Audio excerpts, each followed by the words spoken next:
Hello, pilots, and welcome back to Flight Academy Season 3. As always, my name is Phil, and today we have Game 5 of Group 1 for you, nearly at the halfway point in this group. As always, the format rules are in the description below, but joining me for this matchup we have... My name is Fraser. Thank you for the invite, Phil. I appreciate it. No worries, Fraser. Always happy to have you on board. We have not Empire, but a double First Order header for you today. I'm not sure, you don't play much First Order, do you? They are my third first, but I have played a little bit of First Order. I know how they go. Awesome. Well, like I said, we've got two great First Order ships on the table, so I'm going to run through my list. So I have elected to go with the TIE-SF of Quick Draw, with Fanatical, Pattern Analyzer, Proton Rockets, Special Forces Gunner, Fire Control System, and a shield upgrade to really utilise Quick Draw's awesome ability. Beautiful. And who have I got on the other side of the table in a really cool painted ship, I will point out? A very helpfully different looking ship, so you can tell which one is which. Ben has got Midnight, the TIE-FO, and he has equipped Duke, Pattern Analyzer, and the shield upgrade. I like those options on there. I mean, a 5 health TIE Fighter, albeit an FO, is an interesting prospect. Oh yeah. Duke is brutal. Midnight's ability, though, is where it's going to be at. Locking your opponent and then not letting them modify dice.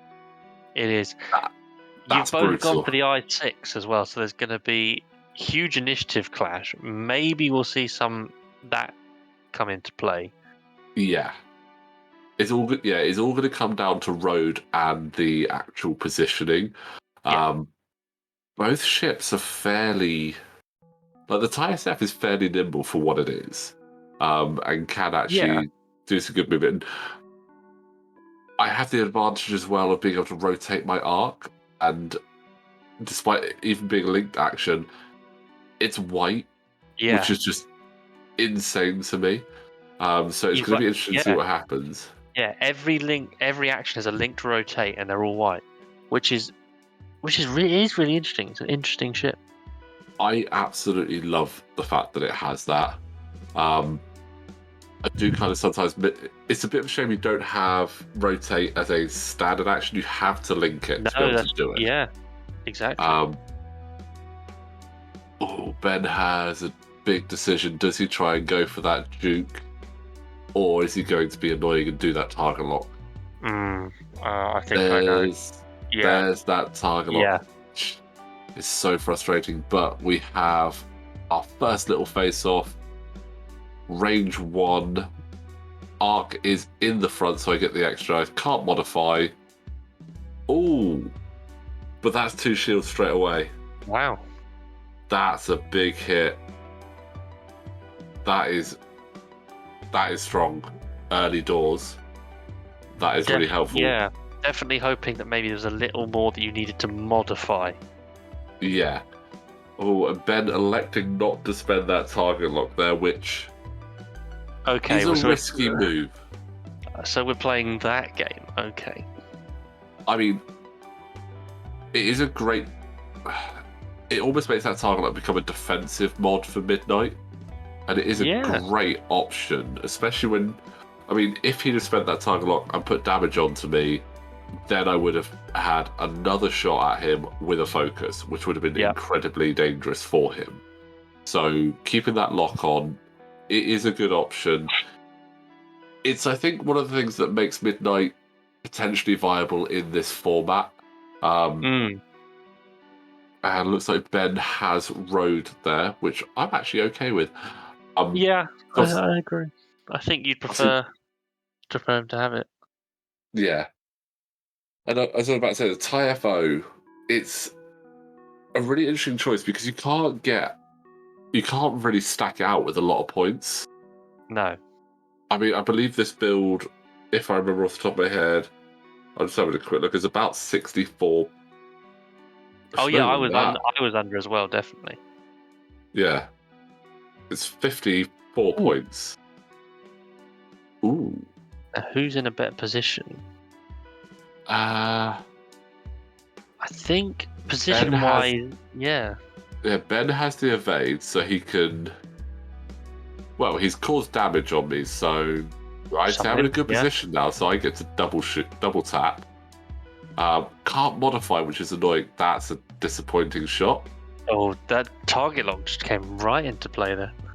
Target lock is just insane. But here's my normal shots.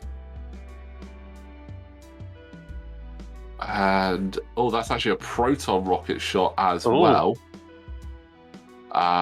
And that's 2 hits, including a crit, which was Panic Pilot by the looks of things. Oh, that is absolutely what I wanted to see. That's killer. Ben might have the target lock on me, but he's now got a really reduced dial. And this is actually where it's going to come down to road now, I think, this next turn. Because both of us being stressed, we're not going to have full access to our dials. No. So it's likely that whoever goes first is just going to get in the way of the other person. Ben's just going to be desperate to clear that stress. I think even more than you actually feel. Yeah. Ooh, turning in there. Going for the bump. Okay. Gets rid of 1 stress. Do I clear that? You do. I think you do. I do clear that, which means I now get to take a completely pointless action in the focus. Followed by a completely pointless action, a completely pointful action. Yeah, followed by the rotate. It's so annoying, just doing all these focus actions and not being able to spend it. There was just like decoration there. 2 hits. What can Ben do in reply? And Can't that's do it. Oh, wow. That is all she wrote. Absolutely brutal. That Panic Pilot there absolutely had him. Panic Pilot, when you're that close to your opponent, is a terrible crit to get, and it does feel really bad. I do like Midnight, though. That target lock. Yeah, that could have easily gone the other way. I'm totally with you there. I mean, one thing that all the pilots said on the night was that target lock was one of the most frustrating things they had to come up with. Yeah. Because Ben would just be there like, yeah, I've got a target lock, but I'm not going to use it. You're not going to modify your dice. And there was a lot of times where we needed to modify our dice to get a really powerful shot. So really good option there from Ben. Tough matchup though against the TSF. Where does force come into that? Still can't modify your dice. Can't modify your dice in any way. So not even with the force. The force is good, but it's not that good. But let's have a quick look and see how the table is shaping up. We're obviously quite a few games into Group 1 now, so it should be painting an interesting picture. So, sitting at the top of the board, we've got myself, 3 games played, 2 wins, 2 kills. So with a good 8 points there. Andy in second, 2 wins, 1 kill, 7 points. Ben with a win, and Wes still waiting to get himself off the mark there, but don't fret, 10 Num is a beast and I think can do great things. I think the B-Wing can bring it back. It often does. I love the B-Wing, it's such a great, especially 10 Num. But that is coming up in our next game. So, Fraser, thank you very much for joining me for this one. I know it was only a quick one. But guys, thank you very much for watching. As always, don't forget to like the video, subscribe to the channel, and we will see you next time.